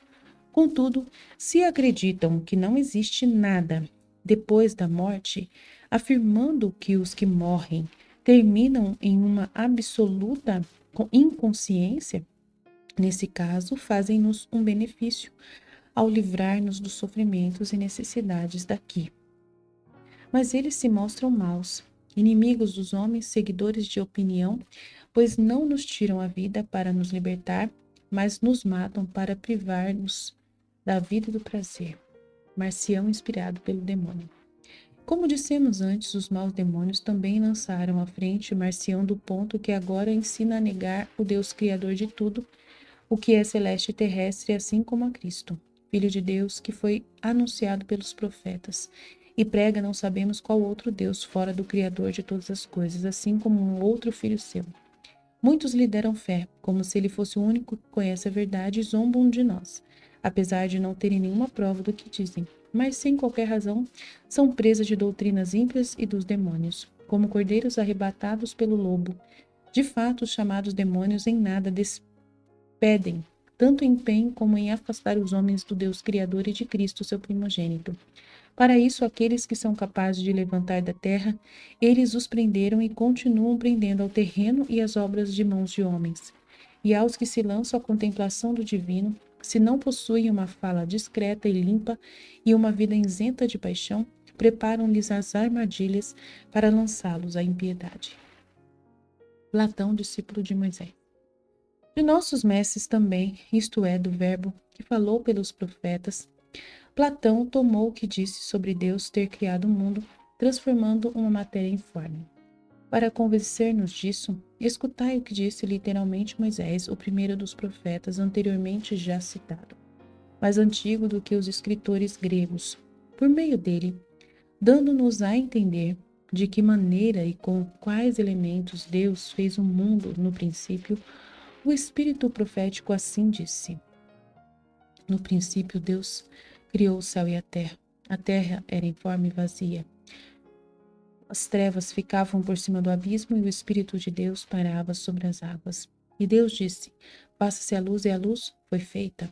Consequentemente, todo o mundo foi feito pela palavra de Deus a partir do elemento pré-existente, antes indicado por Moisés, coisa que tanto Platão como os que seguem as suas doutrinas aprenderam.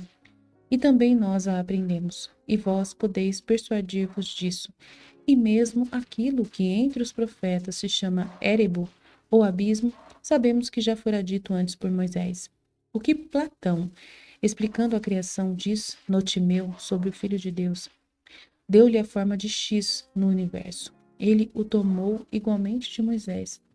De fato, nos escritos de Moisés, conta-se no tempo em que os israelitas tinham saído do Egito e que se encontravam no deserto, foram atacadas por feras venenosas, víboras, áspides e todo tipo de serpentes, que causavam a morte do povo. Então, por inspiração e impulso de Moisés, Moisés pegou o bronze.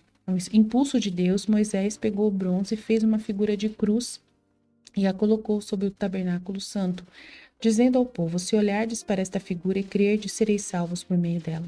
Feito isso, ele conta que as serpentes morreram e que o povo então escapou da morte. Platão deve ter lido isso e, não compreendendo exatamente nem entendendo que se tratava da figura da cruz, tomou-a pela letra X grega e disse que o poder que acompanha Deus estava primeiro estendido pelo universo em forma de X. Ao falar Do terceiro princípio deve-se também ao fato de ter lido, como dissemos em Moisés, que o Espírito de Deus parava sobre as águas.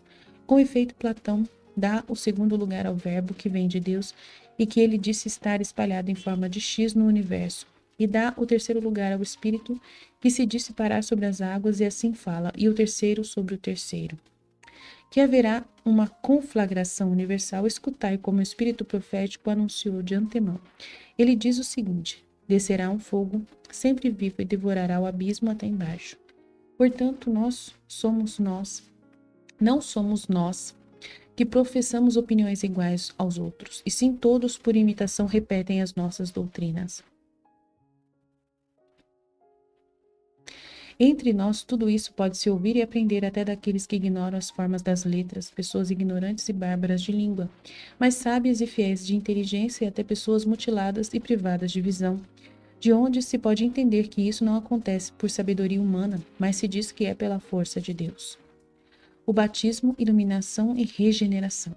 Explicaremos agora de que modo, depois de renovados por Jesus Cristo, nos consagramos a Deus, para que não aconteça que, omitindo este ponto, damos a impressão de proceder um pouco maliciosamente em nossa exposição. Todos os que se convencem e acreditam que são verdadeiras essas coisas que nós ensinamos e dizemos, e prometem que poderão viver de acordo com elas, são instruídos em primeiro lugar para que, com jejum, orem e peçam perdão a Deus por seus pecados anteriormente cometidos. E nós oramos e jejuamos juntamente com eles. Depois os conduzimos a um lugar onde haja água e pelo mesmo banho de regeneração, com que também nós fomos regenerados, eles são regenerados. Pois então tomam na água o banho em nome de Deus, Pai soberano do universo, de nosso Salvador Jesus Cristo e do Espírito Santo. É assim que Cristo disse: se não nascerdes de novo, não entrareis no reino dos céus. É evidente que, para todos que, uma vez nascidos, não é possível entrar de novo no seio de nossas mães. Também o profeta Isaías, como citamos anteriormente, disse como fugiriam dos pecados aqueles que antes pecaram e agora se arrependem. Eis o que ele disse: lavai-vos, purificai-vos, tirai as maldades de vossas almas e aprendei a fazer o bem, julgai o órfão e fazei justiça à viúva. Então vinde e conversemos, diz o Senhor. Se vossos pecados forem como a púrpura, eu os tornarei brancos como a lã. Se forem como escarlate, eu os alvejarei como a neve. Se não me escutardes, a espada vos devorará, porque assim falou a boca do Senhor. A explicação que aprendemos dos apóstolos sobre isso é a seguinte: uma vez que não tivemos consciência de nosso primeiro nascimento, pois fomos gerados por necessidade de um germe úmido, através da união mútua de nossos pais, e nos criamos em costumes maus e em conduta perversa, agora, para que não continuemos sendo filhos da necessidade da ignorância, mas da liberdade do conhecimento e ao mesmo tempo alcancemos o perdão de nossos pecados anteriores, pronunciam-se na água sobre aquele que decidiu regenerar-se e se arrepende de seus pecados o nome de Deus, Pai soberano do universo. E aquele que conduz ao banho pronuncia este único nome sobre aquele que vai ser lavado. Com efeito, ninguém é capaz de dar um nome ao Deus inefável. Se alguém se atrevesse a dizer que esse nome existe, sofreria a mais vergonhosa loucura. Esse banho chama-se iluminação, para dar a entender que são iluminados os que aprendem estas coisas. O iluminado se lava também em nome de Jesus Cristo, que foi crucificado sob Pôncio Pilatos, e no nome do Espírito Santo, que por meio dos profetas nos anunciou previamente tudo o que se refere a Jesus. O arremedo diabólico do batismo. Os demônios também ouviram que esse banho tinha sido anunciado pelo profeta, e então também se fizeram aspergir aqueles que entram em seus templos e vão aproximar-se deles para oferecer-lhes libações e gorduras. Meu Deus, os demônios são terríveis, né? E chegam até a obrigar a um banho completo antes de entrar nos templos onde eles se assentam. Misericórdia! Também o fato de que os sacerdotes mandem que se descalcem aqueles que entram nos templos e cultuam os demônios, estes conceberam e imitaram aquilo que aconteceu a Moisés, o profeta de que antes falamos. De fato, deve-se saber que no tempo em que se mandou Moisés descer ao Egito, para daí tirar o povo de Israel, Quando ele estava apacentando as ovelhas de seu tio materno na terra de Arábia, nosso Cristo falou com ele de dentro de uma sarça em forma de fogo e lhe disse: Desata as sandálias de seus pés, aproxima-te e ouve. Ele descalço aproximou-se e ouviu o que mandavam descer ao Egito e daí tirar o povo de Israel. Foi aí que recebeu uma força tão grande do mesmo Cristo que lhe falaram em forma de fogo. E de fato desceu ao Egito e tirou o povo, depois de realizar grandes prodígios que, se desejardes, podeis conhecer fielmente através dos livros do próprio Moisés. O verbo na sarça de Moisés. Na sarça e Moisés. Todos os judeus, porém, ainda hoje ensinam que foi o Deus inominado que falou a Moisés. Por isso, o já mencionado profeta Isaías, repreendendo-os no texto anteriormente citado, disse: O boi conheceu o seu dono e o asno a manjedoura de seu senhor. Mas Israel não me conheceu e meu povo não me compreendeu. E o próprio Jesus Cristo, repreendendo os judeus por não saberem distinguir o que era o pai e o que era o filho, também disse: Ninguém conhece o pai a não ser o filho, ninguém conhece o filho a não ser o pai e aqueles aos quais o filho revelar. O verbo de Deus é seu filho, como dissemos antes, e também se chama mensageiro e embaixador, porque ele anuncia o que se deve conhecer e é enviado para nos manifestar tudo o que o Pai nos comunica. O próprio nosso Senhor o deu a entender quando disse: Aloém, ouve a mim, ouve aquele que me enviou. O mesmo aparece claramente pelos escritos de Moisés. Com efeito, neste se diz assim: O anjo do Senhor falou com Moisés da chama de fogo. Na sarça ele disse: Eu sou aquele que é o Deus de Abraão, o Deus de Isaque e o Deus de Jacó, o Deus de teus pais. Desce ao Egito e tira dali o meu povo. O que segue, podereis, se quiserdes, sabê-lo através dos próprios escritos, pois não é possível transcrever tudo aqui. As palavras citadas são suficientes para demonstrar que Jesus Cristo é Filho e embaixador de Deus, e antes era Verbo que apareceu algumas vezes em forma de fogo, através em imagem corpórea e agora feito homem, por vontade de Deus, por causa do gênero humano, submeteu-se a sofrer tudo o que os demônios quiseram que os insensatos judeus fizessem com ele. Estes tendo expressamente dito nos escritos de Moisés, e o anjo de Deus falou a Moisés em fogo de chama. Desde a sarça ele disse: Eu sou aquele que sou, o Deus de Abraão, o Deus de Isaque, o Deus de Jacó. Insistem que foi o Pai, o artífice do universo, quem disse essas palavras. Então, repreendendo-os, o espírito profético disse: Mas Israel não me conheceu, nem meu povo me compreendeu. Por sua vez, Jesus, como já indicamos, estando entre eles, disse: Ninguém conhece o Pai a não ser o Filho. Ninguém conhece o Filho a não ser o Pai e aqueles aos quais o Filho o revelar. Portanto, os judeus que pensam ter sido sempre o Pai do universo, quem falou a Moisés, quando na realidade falou-lhe, foi o Filho de Deus, que se chama também mensageiro e embaixador dele. Com razão, são repreendidos pelo Espírito profético e pelo próprio Cristo por não terem conhecido nem o Pai nem o Filho. Porque os que dizem que o Filho é o Pai dão prova de que não sabem nem quem é o Pai, nem tomaram conhecimento de que o Pai do universo tem um Filho, que sendo o Verbo e primogênito de Deus também é Deus. Foi este que primeiramente apareceu a Moisés e aos outros profetas em forma de fogo ou por imagem incorpórea. E aquele que agora, nos tempos de vosso império, como já dissemos, nasceu homem de uma virgem, conforme o desígnio do Pai. E pela salvação dos que nele creem, quis ser desprezado e sofrer, para com sua morte e ressurreição vencer a própria morte. O que da sarça foi dito a Moisés: Eu sou aquele que é o Deus de Abraão, o Deus de Isaque, o Deus de Jacó, significa que mesmo depois de mortos, aqueles homens continuam sendo de Cristo, assim como foram os primeiros de todos os homens que se ocuparam na busca de Deus, pois Abraão foi pai de Isaque e este pai de Jacó, como o próprio Moisés deixou escrito. Outras lembranças pagãs. Do que foi dito até aqui, podeis entender que também foram os demônios que introduziram o uso de instalar a imagem da chamada Coré sobre as fontes das águas, dizendo que ela era filha de Zeus, querendo assim imitar o que disse Moisés. Este, com efeito, como citamos antes, disse: No princípio Deus criou o céu e a terra era invisível e informe, e o Espírito de Deus pairava sobre as águas. À imitação desse Espírito de Deus, que se dizia parar sobre as águas, disseram eles que Coré era filha de Zeus. Com igual malícia disseram também que Atena era filha de Zeus, mas não nascida de união carnal. De fato, ao tomarem conhecimento de que Deus, depois de pensar, criou o mundo por meio de seu verbo, disseram que Atenas eram como que o primeiro pensamento, coisa que consideramos absolutamente ridícula, apresentar uma mulher como imagem do pensamento. De modo semelhante, suas ações arguem os outros chamados filhos de Zeus. Fraternidade e Eucaristia.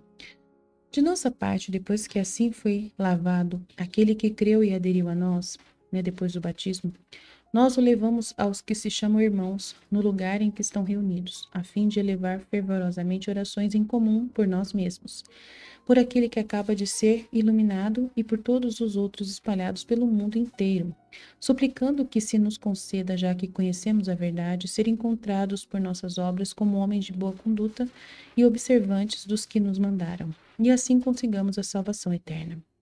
Terminadas as orações, nos damos mutuamente o ósculo da paz.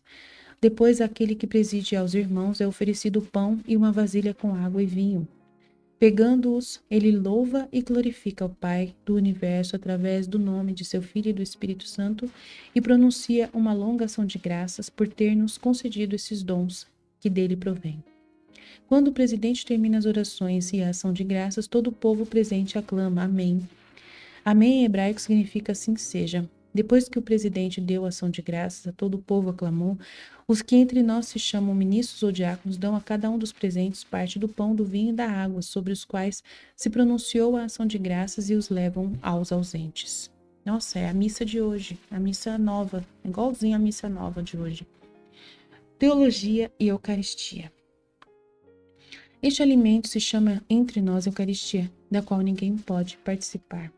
A não ser que creia serem verdadeiros nossos ensinamentos, se lavou do banho que traz a remissão dos pecados e a regeneração e vive conforme que Cristo nos ensinou.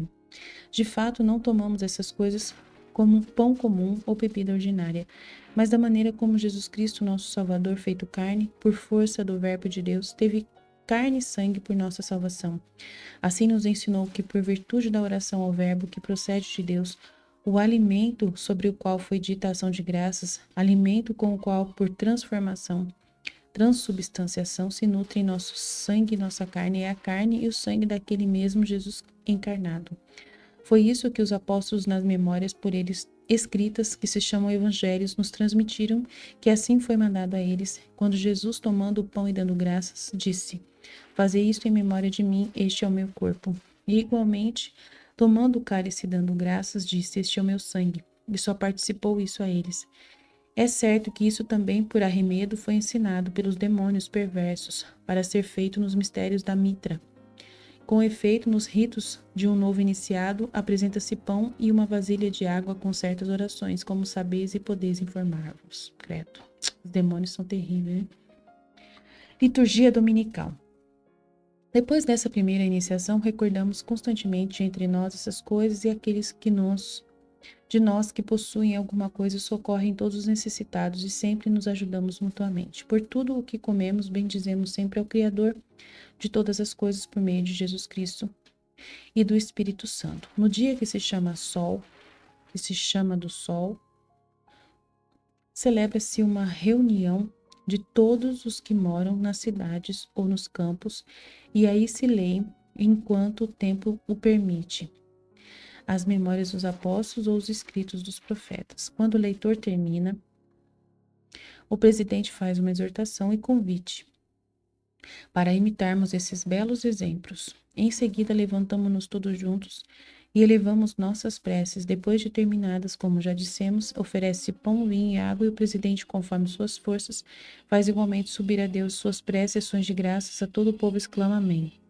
Vem depois a distribuição e participação feita a cada um dos alimentos consagrados pela ação de graças e seu envio aos ausentes pelos diáconos. Os que possuem alguma coisa e queiram, cada um conforme sua livre vontade, dá o que bem lhe parece, e o que foi recolhido se entrega ao presidente. o dízimo. Ele distribui a órfãos e viúvas, e aos que por necessidade ou outra razão estão necessitados, aos que estão nas prisões, aos forasteiros de passagem. Numa palavra, ele se torna o provedor de todos os que se encontram em necessidade.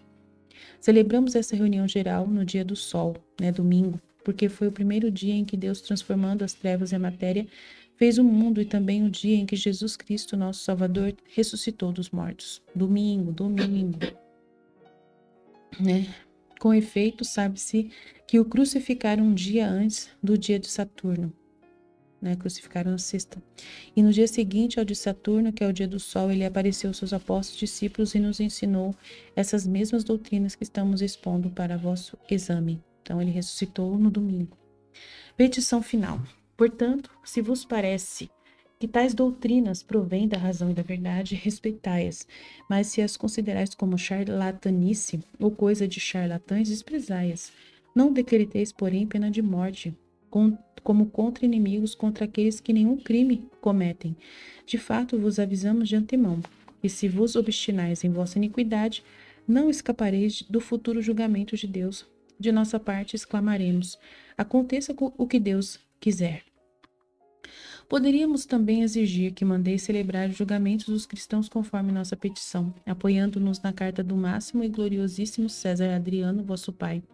Todavia não vos fizemos nossa súplica, nem dirigimos nossa exposição, porque Adriano julgasse sim, mas porque estamos persuadidos da justiça de nossas petições. Contudo, anexamos para vós uma cópia da carta de Adriano, para que vejais, segundo o seu teor, o que dizemos a verdade, e a cópia é a seguinte. Amimício Fundano. Recebi uma carta que me foi escrita por Serênio Graniano, homem distinto a quem sucedeste. Não me parece que o assunto deva ficar sem esclarecimento, a fim de que os homens não se perturbem nem se facilitem as malfeitorias dos delatores. Dessa forma, se os provincianos são capazes de sustentar abertamente a sua demanda contra os cristãos, de modo que respondam a ela diante do tribunal, deverão ater-se a esse procedimento e não a meras petições e gritarias. Com efeito, é muito mais conveniente que, se alguém pretende fazer uma acusação, examines tu o assunto. Em conclusão, se alguém acusa os cristãos e demonstra que realizam alguma coisa contra as leis, determina a pena, conforme a gravidade do delito. Mas por Hércules, se a acusação é caluniosa, castiga-o com maior severidade e cuida para que não fique impune. Amém? Então, terminamos aí a leitura do primeira apologia de São Justino de Roma, que é o São Justino Marte, nosso pai da igreja. Amém? Jesus, eu confio em vós, fiat, fiat, fiat, em nome do Pai, do Filho e do Espírito Santo. Amém.